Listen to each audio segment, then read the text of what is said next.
How we doing, everybody? This is Case from Q101. Normally, when you see me on this YouTube channel, of course, I am talking to the most exciting and emerging bands in alternative rock.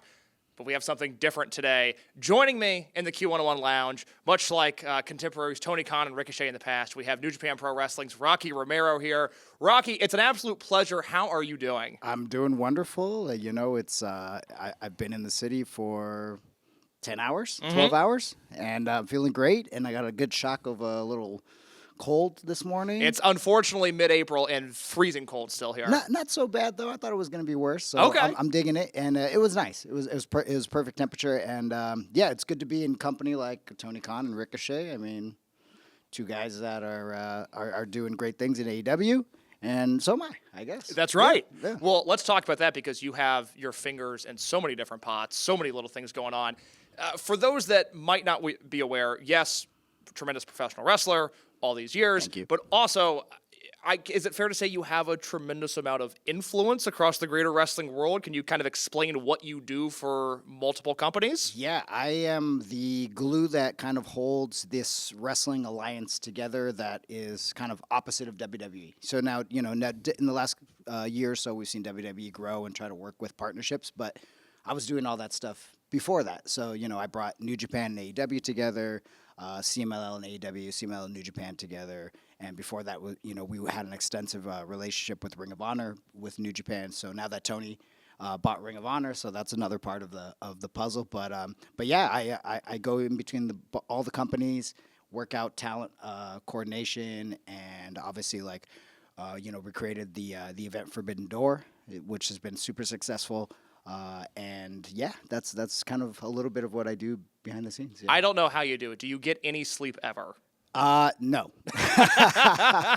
no. But yeah, I'm hoping that actually this weekend, once we've got the big show tonight in Wintrust for New Japan Pro Wrestling, Windy City Riot. Tomorrow we've got C2E2, right? I've got a signing there. And then I'm going to J Balvin, the J Balvin concert wonderful. on Sunday. So I'm actually super stoked about that. So actually get some time to relax. That's what I like to hear. Well, let's talk about tonight. Wintrust Arena, Windy City Riot. Tickets still available. If you're in the Chicago area looking to go, and of course, New Japan World live streaming this show. It's Hiroshi Tanahashi's final U.S. match. I might cry. You might cry. I might cry. I think we all might cry. I think we all are going to cry tonight, yeah. Is there any way to put into words what Hiroshi Tanahashi has meant to New Japan over now his 25-year career? You've worked alongside him, you've wrestled him. Mm-hmm. What does he mean to this promotion? Gosh, it's a tough question because it's a very complicated answer because this is the guy who saved the company. He in 2009 when it looked very gloomy for the company and maybe the future and maybe it was going to possibly be the end of New Japan.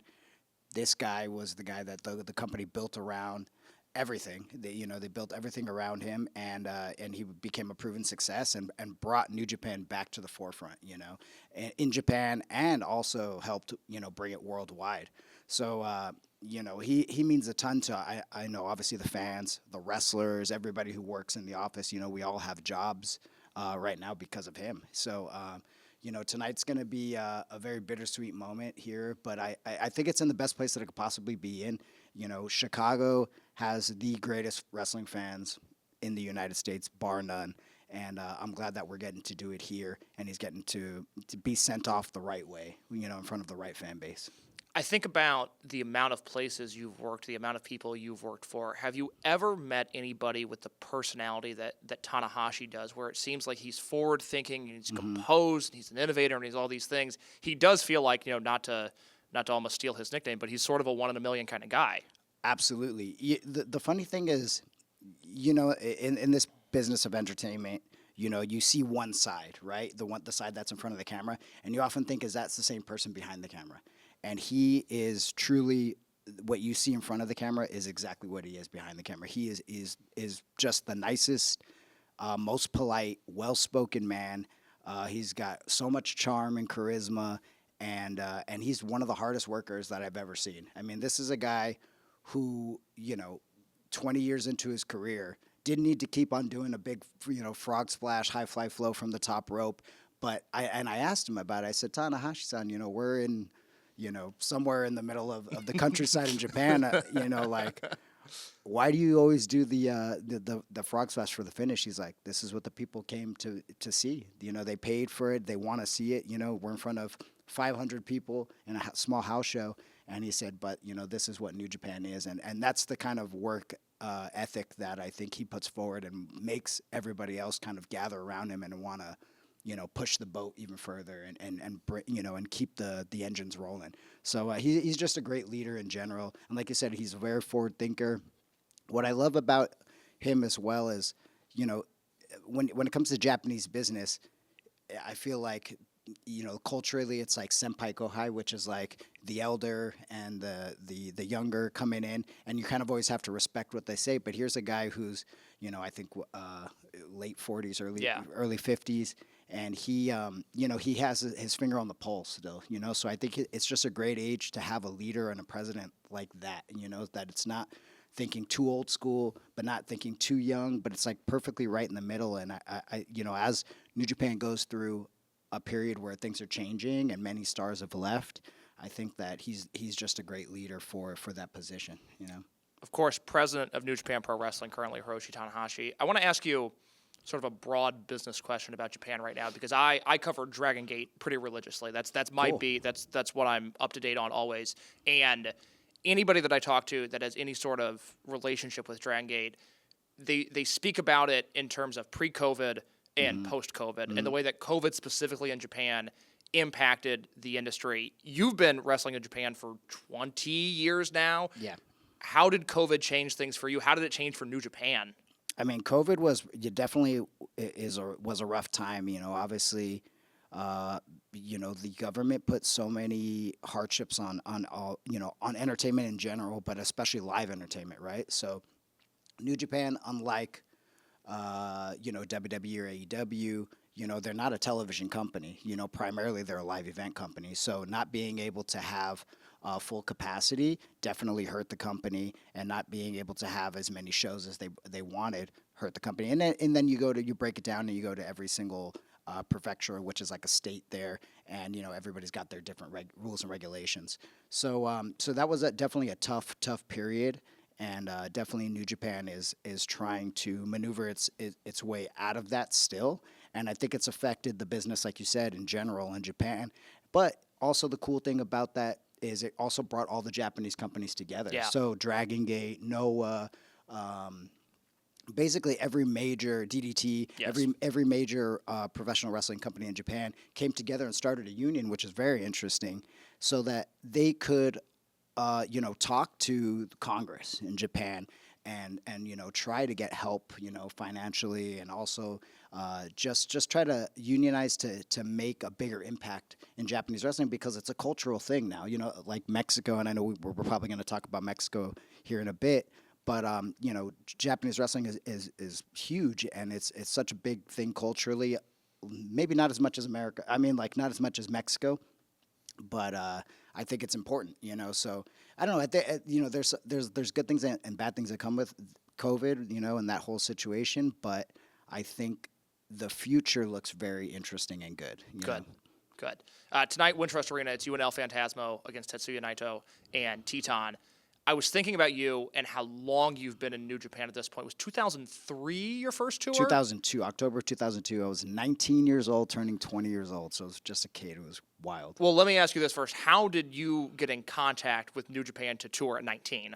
So Antonio Inoki, the great Antonio Inoki, who just passed away a few years ago, he created a dojo in Santa Monica, and he spent like $500,000 creating this dojo in Santa Monica so it could be close to his house, and it was basically like his own personal gym. Yes. But I mean, this gym was incredible. It was the best gym I've ever seen in my life. It was awesome. And he was such a forward thinker, and when you talk about people who have great vision, he was just so ahead of his time. So this is pre pay-per-view and New Japan becoming big internationally because, the internet, right? And there was no barriers. So he thought, why don't we make this gym? We'll start looking for talent, and we'll try to make an expansion into the U.S. But there was just no way to support that at that time. There was no Triller. There was no, DAZN or anything like that. So he was just a little too early, about 10 years, 12 years too early. So he created this gym, and the first day, we heard about it through Samoa Joe. Samoa Joe was like, well, the New Japan's making this gym. You guys should come down. Me and Ricky Reyes, my partner at the time. And so we went down there, and, there was nothing at that time. There was just equipment everywhere, and they're like, if you want a shot, start setting stuff up. So we just started putting stuff together and setting up machines, and I remember like a week later they brought in the ring, and we put up the ring, and we got everything ready, and then finally, like about 2 weeks later, Inoki came back from Japan, and he walked in, and we met him, and he was like, let's get in the ring. So we all got in the ring with him. It was very cool. It was really just a surreal experience, and we're rolling around with him, and he's stretching us, and like just very old school, where like you get with a guy who at this time is probably his late 60s, and he's just beating the crap out of all of us. And we're all like, young kids, and it was just a surreal experience. And through that, I just showed up every day. It was like probably 37 miles from my house, in traffic, terrible LA traffic, 2 hours there, 2 hours back. And I just showed up every day for no money or anything, just looking for an opportunity. Showed up for a year, and finally the booker came in from New Japan, and he's like, how long have these guys been training? They're like, they've probably been here, 10 months or so. And he said, wow. He's like, get in the ring and show us what you got. We did some practice matches, and he was like, okay, we're going to bring you guys in October. And fast forward, we show up, and we're like, what's our first match? The Tokyo Dome. Not bad. Not bad.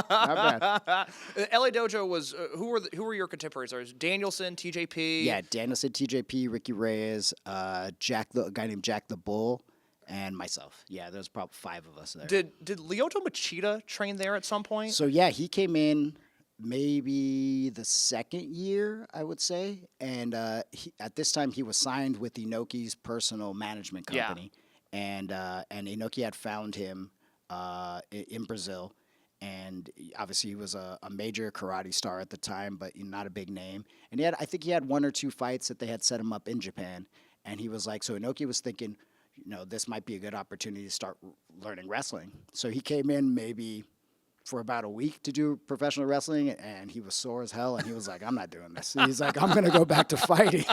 He's like, this sucks. So, it's funny because I think Danielson talks about it in his book, but like you had the weirdest little group of people. It was Shinsuke Nakamura, who was definitely a big part of it during that time because he got sent there for his excursion. Bryan Danielson and Lyoto Machida all living in the same apartment. Incredible. Yeah. Not an apartment that I would want to rob. No, I don't want any sure. part of that. No, for sure. But just like 3 very, very different individuals all hanging out together and training. And so, yeah, Lyoto would come in and he, like, if we did our session from 12 to 3, he would come in and do his own sessions, with his own group of, boxing and coaches and jiu-jitsu coaches, from like 3 to 6 or whatever.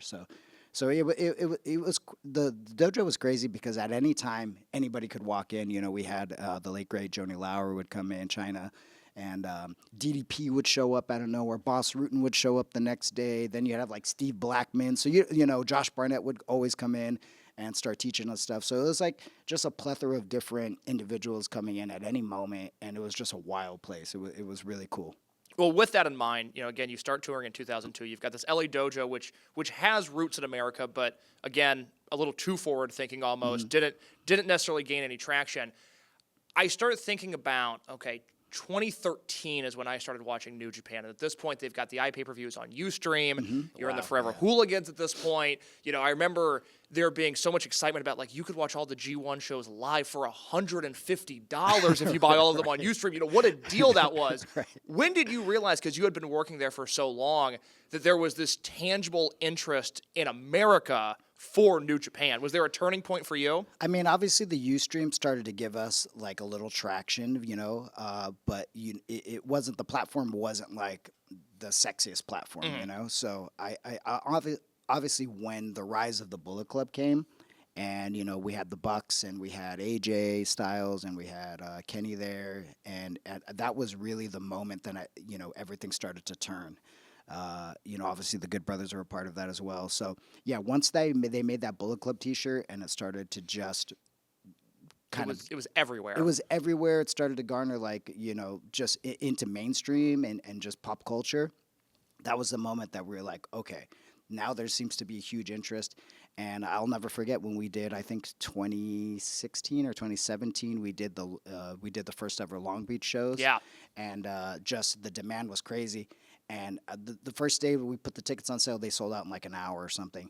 And it was like, oh, we should have got a bigger building. that was the thing. We were like, oh, we should have done the arena instead of the convention center. So yeah, that moment there, and then we had a really good run of shows where we were drawing very, very, very well. Absolutely. And this was the time where there was no alternative. This is pre AEW, so there's zero alternative in the wrestling world on a high level. With the kind of production that we had and the type of wrestlers that we had. I mean, you look back at that roster, and it's probably one of the greatest professional wrestling rosters of all time. And fast forward, we see everybody become multimillionaires, and just the business changed so much, all because of that moment. I think it's really started with that.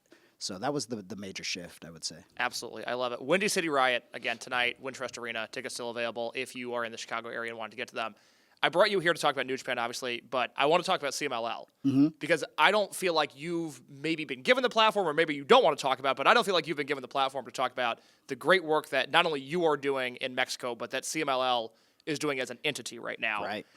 Can you just briefly explain for somebody that's maybe seen Hechicero or Mistico on AEW TV but doesn't know much about the promotion that is based in Mexico, the fact that CMLL is a major league promotion, that they are drawing these huge houses in Arena Mexico, and just give us sort of the vibe, the bird's eye view of CMLL for somebody that maybe doesn't know.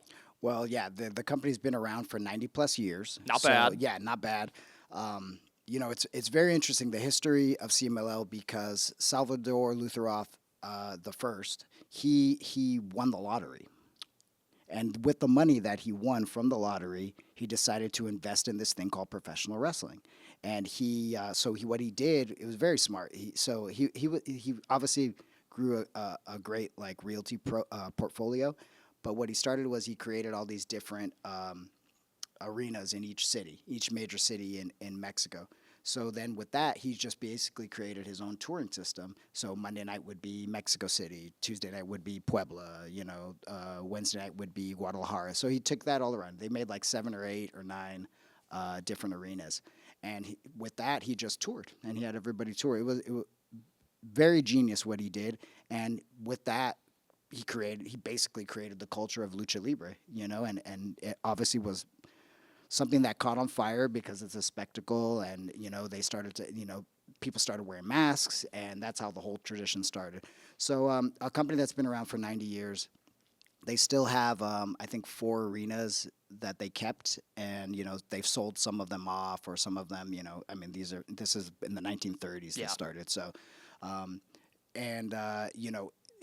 now it's so interesting because it's a part of the tourism the tourism side. So they have a deal with Mexico Tourism, and so now you can come to Mexico, and it's one of the first things that people want to do. Absolutely. It's Lucha Libre. It's so much fun. It's probably the most fun that you could, probably the best thing. Everything, when I talk to somebody, they're like, oh yeah, this was great, the food was awesome, but the Lucha Libre, that was the one that always gets them. Well, it's the style, not to bring up this boogeyman argument that you sometimes see among American wrestling fans of the casual fan. Well, the casual fan's got to know this. The casual fan is in Arena Mexico, and they might not know anything other than just they wear masks there, and they all seem to love it. They love it. And, Nacho Libre helps, when movies like that, who obviously were big movies pop culturally.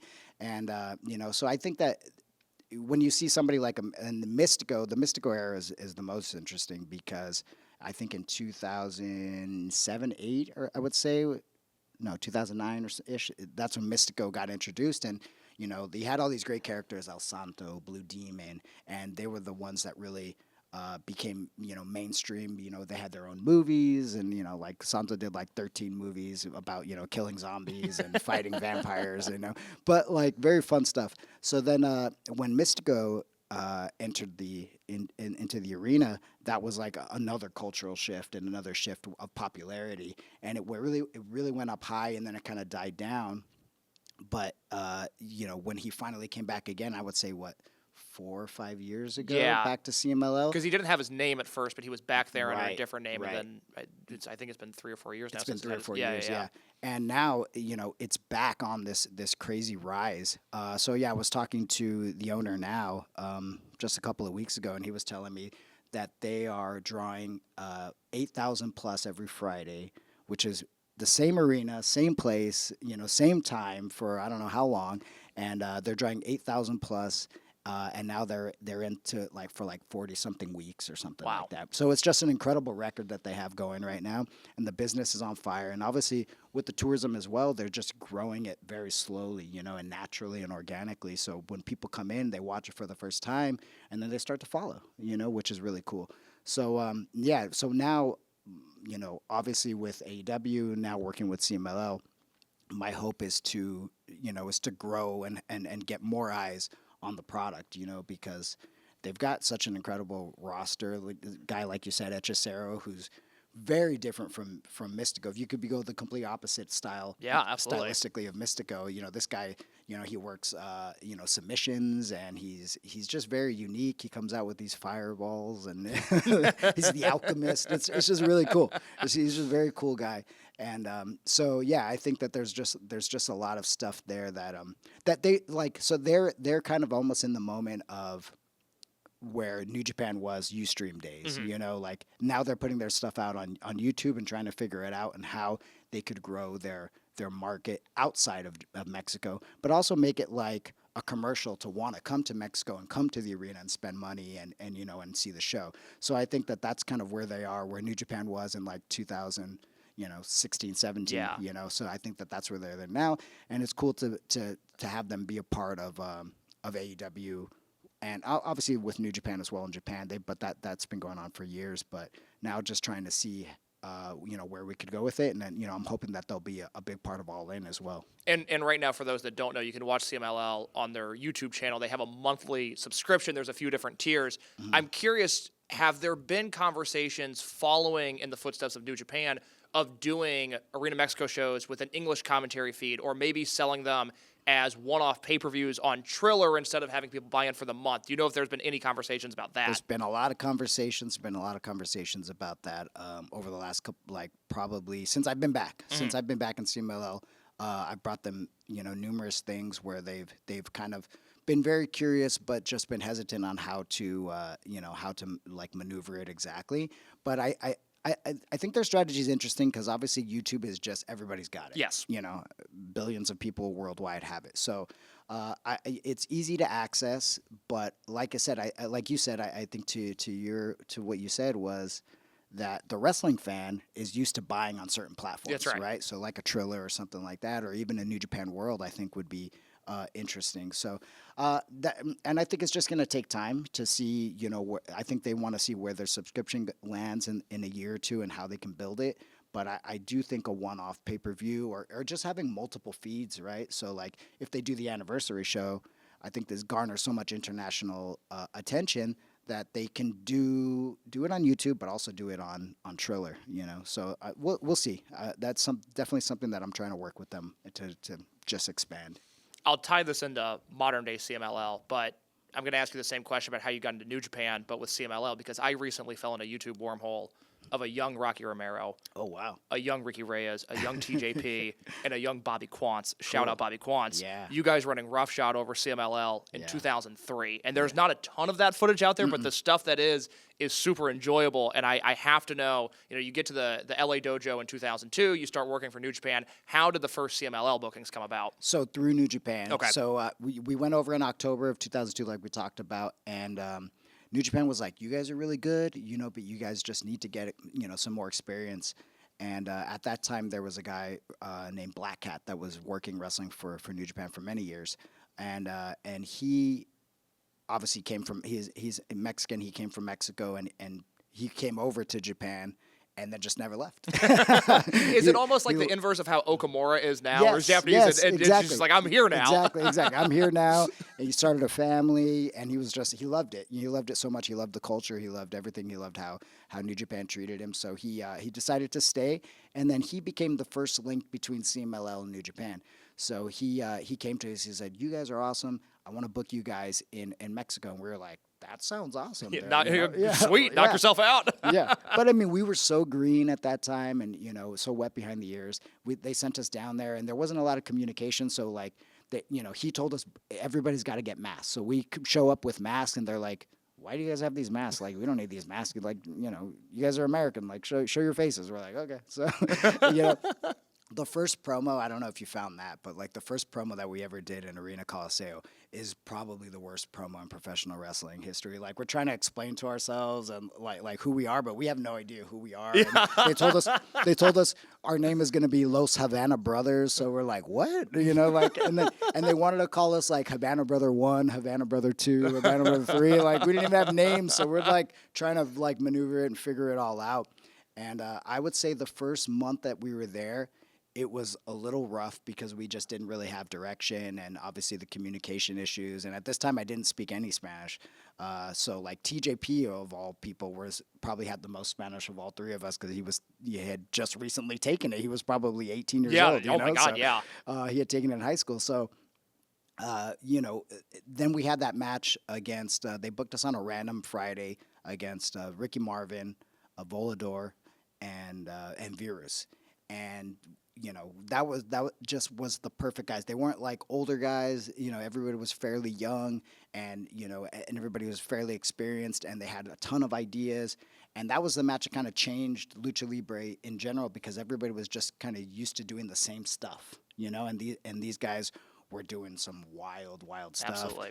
Bobby could do.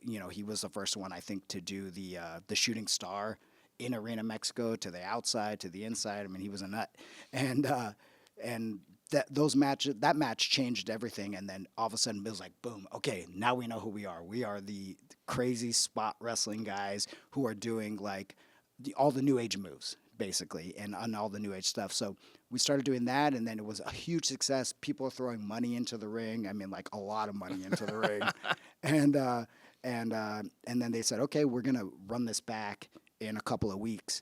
And now they knew, okay, we're going to build to the anniversary show that year. So we did the rematch. I think we won the rematch, and I was like 1-1. And people were just going nuts. So, like, not only that, all the promoters around the country started calling CML. We're like, we need this match in our, in our local town. So it was really cool. And we ended up getting a ton of work after that. We went from working like once a week to like 6 times a week. Yeah, now you're on the tour, and now you're doing indie dates and stuff like that. It's very cool. It was very cool. And so this was like the first time in my wrestling career where I understood like how to get like getting hot and what that feels like, and like trying to build an angle and stuff. So now we're building to the anniversary show, and and it's the biggest show of the year. It's completely sold out. It's probably 16 to 17,000 people. And, there's always like a hair match or, like hair versus hair or a mask versus hair or a mask versus mask on top. I think it was Shocker that year, Shocker and somebody. That certainly fits the timeline of a 2003 CMLL show. Shocker was the top guy, yeah. So we get to the anniversary show, and it's the big blow-off match. And, of course, the local guys win, Ricky and Virus and Volador. And talk about when people throw money, because you're not allowed to do it in Arena Mexico, like throw in the money, but like, I mean, like, I think they threw thousands of dollars into the ring that day. So, like, we all got these cool bonuses that we weren't expecting, And it was just a surreal moment, very cool. And everybody was very happy. We're all hugging after. It was like we really accomplished something. It was like the first time that I feel like, wow, this is what I've always wanted to do, and I'm actually doing it. Like, this is cool. And then this is after Tokyo Dome and getting to do that, but like that was such a blur, and this is the first time I just really got to experience something. And then fast forward later, I'm talking to Mistico. This is probably 8 years later, 7 years later, 6 years later, and he goes, "Oh yeah, I bought a ticket that night." Really? He said, and I sat in the first row with me and my wife, and he said, and I was just like in awe. And he's like, that's the day that I was like, okay. Like, he was training wrestling. Obviously, his father was a wrestler, but he was like, "Yeah, I want to do that." you know. So and I was like, whoa, that's crazy because you're like the biggest star in Mexican wrestling, telling me that. So I was like, yeah. So it was just a big shift. I remember Negro House saying the same thing. He's like, you guys really became a revolution in Lucha Libre, and you guys really kind of changed. I don't know if it's for the good, but like the style of Lucha Libre and kind of what they do in modern day Lucha Libre. So like, it's such a weird thing and such a weird footnote. But I'm very proud of that moment in my career, especially to have such an influence on a cultural thing like that that's been there for 50 years at that point. So I don't know, very cool, just very cool. Absolutely. Well, I don't want to keep you too long. I've got two more questions for you if you don't mind. Yeah. That was 2003 we're talking about. And by the way, that match at the anniversary show is on YouTube. I would recommend everybody go check it out.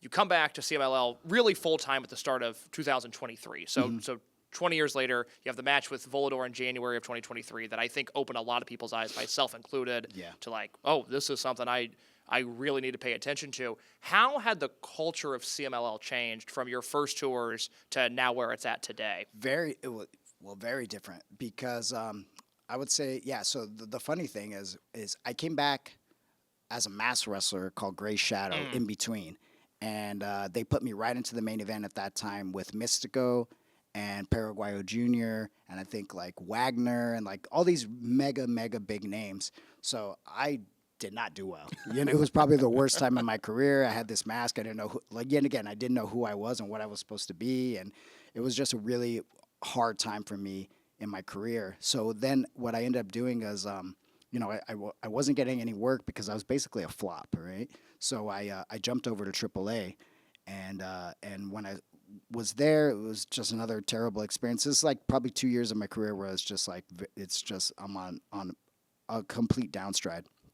And so I left. But because I jumped, CML had no interest in ever working with me again. It's very like, WWE and WCW during that time, people jumping back and forth. But like, if there's money to be made, there's money to be made. But this is like old school, it's like mafia style. Like you jump over, you're dead to me, So I never thought I would be able to work there again. And even in New Japan, when I was working in New Japan, they would send CMLL wrestlers. They would be like, Rocky can't wrestle like those guys. So it was very, very, very tough. So coming back. Extremely surprised that they wanted to work with me, but also like at this point, Paco Alonso, who was in charge of the company, had passed away, and that was who when I was there and I jumped, he was the guy in charge, and Salvador, who's in charge now, he was like, he was very open thinking, and he said, okay, well, let's give this a try, and not knowing what I was exactly going to do, but I knew the one storyline that I could always have and I could always talk about was the Volador aspect, So obviously we had the ton of history. So I had talked about exactly what I just talked about earlier about Los Habana brothers and how Volador has always been, jealous of me and look, all the things that I've done outside of Mexico. I'm an international superstar, and people just started to really gravitate towards it. And this wasn't even the plan at all, but I just kind of made it happen, So then it was like, oh, now we have something, there's a storyline here. And when I got back, I said, let me just do what I do, let me just go nuts. So, things that you wouldn't. It's a very traditional company, so they don't do the segments like you would see in America. Yeah. Like there was a segment where I came to the ring and it happened to be Volador's birthday. And I brought a birthday cake, and I was like, let me get on the mic and sing him happy birthday. And I've got like 8,000 people singing happy birthday to Volador in English. And then when he comes out to attack me, I slam the cake in his face, and we get the match started. So just doing things that were very non-CMLL, non-traditional, and it just caught fire. And so the match, going to the match that you talked about, so at this time they were doing like a paid subscription or a paid, like you could buy it per event on Ticketmaster. Yes, which yes, Ticketmaster, yes. I didn't know even had a distribution service like that. So it was like a very hard thing to find. You had to sign up. It was very difficult. But for some reason that night it went out and they decided to put it on YouTube live or free. So, or the next morning or whatever. So we have this incredible match, and obviously the story had been building for months, and all of a sudden I look at the YouTube numbers like the next day, and it's in the hundreds of thousands. and everybody's talking about it. So it's like, so now everybody's talking about, like you said, it's talking about CMLL again. And I was like, this is the moment to strike. This is the, so it's what got me. Yeah, It went from, anniversary show, let me pay attention, or here's one hype match that I'll check in on, to, 2.5 years later, it's Tuesday, Friday, Saturday. Yeah, I know what I'm doing, Right. Ever so briefly, Volador has since turned Rudo. You guys are now a tag team. Yeah. You guys recently had a great match against Angel de Oro and Niebla Roja at the show in March. But can you explain for anybody that hasn't seen it? This is your lifelong rival. Right. This is a guy that you've had hatred against for 2 decades. Not anymore. For anybody that hasn't seen the act, can you explain what you and Volador are doing now? So yeah, during the time when we were feuding, so Volador Jr. He's a junior, so that means his father is a wrestler as well, Volador Sr. And one of the interviews I did, and I just saw that everybody's eyes light up in the room when I said, your dad isn't Volador Sr. I have news for you. I'm your daddy, so yo soy tu papá, So going with that, just everybody, and I called him his real name is Ramon, so I called him Ramoncito, was like a cute way, like little Ramon, Yeah. So I started telling everybody that I'm his dad and blah blah blah, and it just really caught on.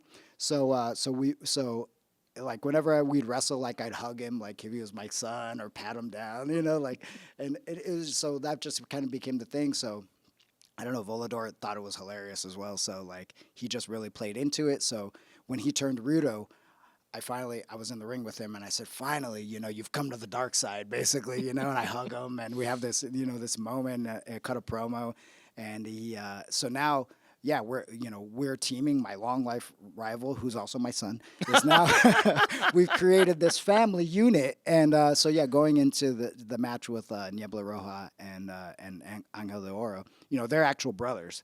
So I I started to build it as, this family, the war of the families, or the guerra de familias, which so I started to try to make this family element, even though it's complete BS, but and just kind of play around that. But that's the fun stuff that I'm trying to do and think of, when an opportunity gets presented to yourself, what is the best way to do it? And that's something that I saw Chris Jericho, who I think is, one of the best of all time, to just kind of take a situation, look for something that works, and then just go all in. So, yeah, that's where we are at now, and an incredible match, and not only that, the match was great, but it ends in a draw, and then all of a sudden, we're in the ring and we're saying 5 more minutes, we want 5, and everybody's going 5 minutos, they want 5 more minutes to get a finish, and I'm ready to walk away, and this never happens, and it always happens in Lucha Libre where they ask for 5 more minutes, and then the commission comes in and says, no, you can't do that. Well, the commission says, yes, go ahead. So then we're like, oh, crap. It was alrighty. Watching it was pandemonium. Yeah, it was pandemonium for me too. A CMLL show, once you see a few, the beats are largely the same. You kind of have an expectation every week. Yeah, this has happened to me twice now, where I've been in Arena Mexico. It never happens where they just say, all right, go ahead. I'm like, gosh, you guys really want me to lose, don't you? To make these people happy, because I'm so hated down there. And so we ended up wrestling, for 2 or 3 more minutes, and and finally the people got what they paid for, and I lost, and my tail tucked between my legs, and I'm hoping that I would honestly hope that we could get a rematch, or that's what I'm really would love to see us wrestle again at the anniversary show this year. Those guys are so underrated. It'd be nice to see. Super underrated, and I think that there's a really good story between the 4 of us. I'll end with this. A few months ago, Tony Khan was sitting exactly where you're sitting right now, in that same chair.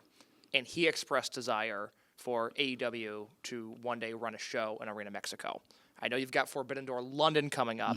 Is there anything else we can expect to tie it all together, New Japan, CMLL, AEW, anything else that maybe we should be aware of this coming year between the 3 promotions? I think that there's going to be a lot of cool stuff coming down the pipeline very, very, very soon.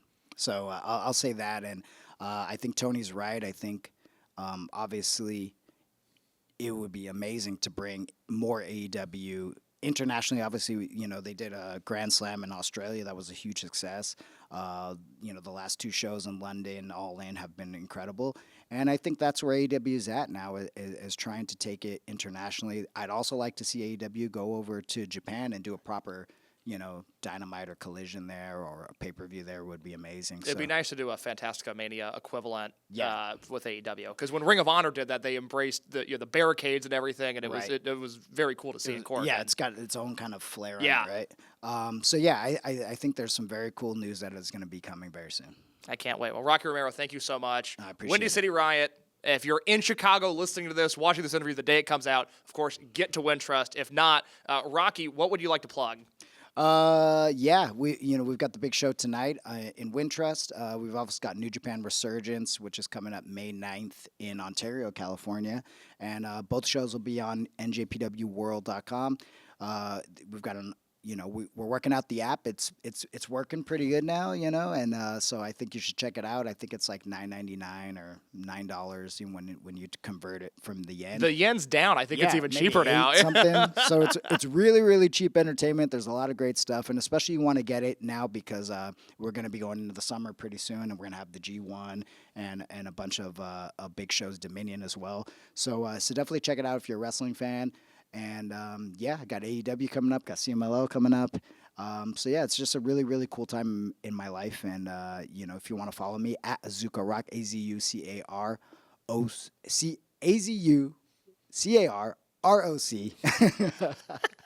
on Twitter and Instagram. I can't talk. It's too early. I don't know what's going on. Well, Rocky Romero, thank you so much. I appreciate you. Thank you.